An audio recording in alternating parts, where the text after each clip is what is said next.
march. Portland, Oregon, December 31st, 1927. The Oriental Theater, Portland's newest of new theaters, opened with the box office smash hit, Moon of Israel. Despite the cold, brisk New Year's Eve weather, the theater's grand opening celebration brought the local dignitaries and celebrities out in force. Seating well over 2,000 patrons and designed on a grand and awesome East Indian motif, the theater will be the first of its kind in the City of Roses. By the looks of the opening night patrons, Portlanders are indeed pleased.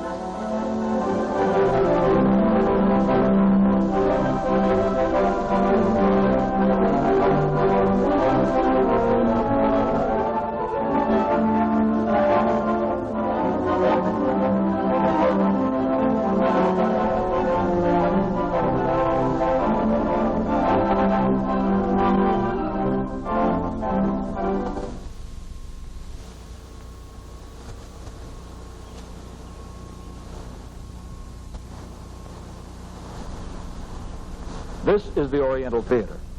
It represents an era of overindulgence in theatrics, emotions, and fanfare.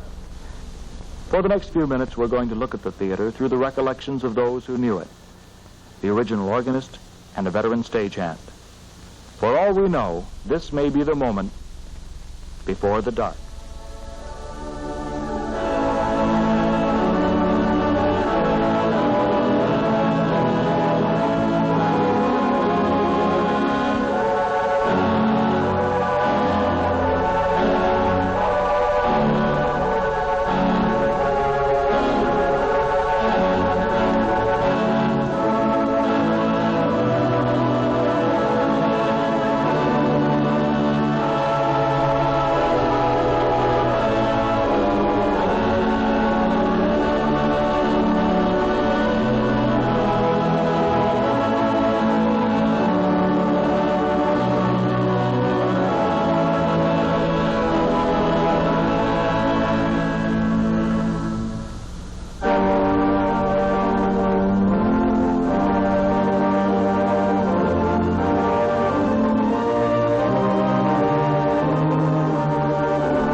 Grand opening.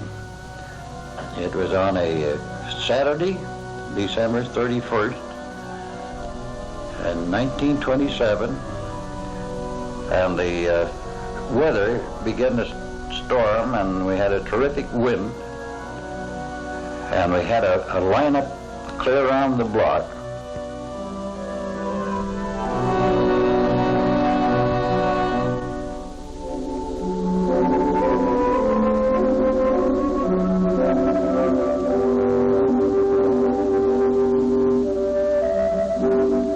An idea that when they opened up, they'd have a nurse down there, and people come see the show and put their kids down there. See, and they had playthings and a merry-go-round.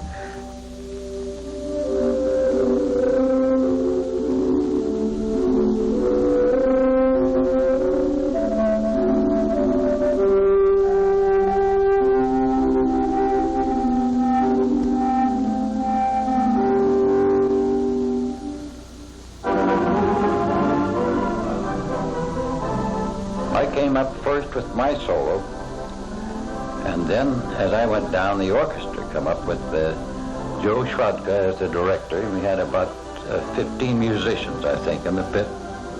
Previous to that, two men came out dressed as Indians, I guess you'd call them. I mean India, with the turbans and all that stuff, and they pulled a few gags. They stood on a balcony on either side. They made a kind of a harangue back and forth to each other and crashed a couple of cymbals, and then the show was on its way. Some of the big pictures had a printed cue sheet that gave you a little line of music, which just would be a sort of a sample of what you could use. And on some of the pictures, you could hear, you could tell that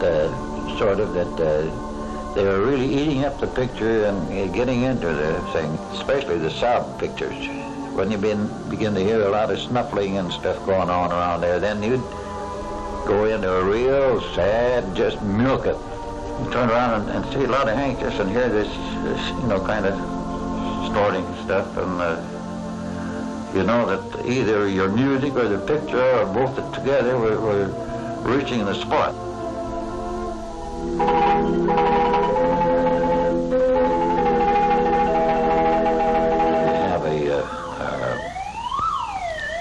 Fire engine alarm, a rattling bell, and then you have the train whistle, and you have hoofbeats, horses, galloping, and wind, and you have a crash thing on a sheet of steel, that for the lightning business. The way the organ is situated there, you can get thunder coming right out of the sky. You just lay your hand down on a whole bunch of low notes and let the thunder roll.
When the talkies came in, I didn't have much to do except play checkers backstage with the stage manager.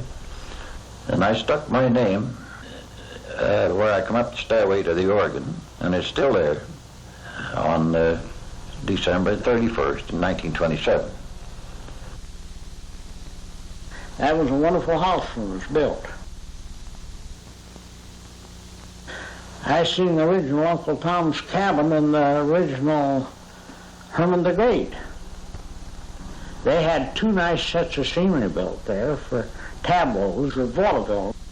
At 27, they got the soundtrack on the film, and all vaudeville and all road shows went out.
Built pretty solid. It ought to stand here for a while. They use it for something. Yes, sir. I've seen a lot of funny things happen in the show.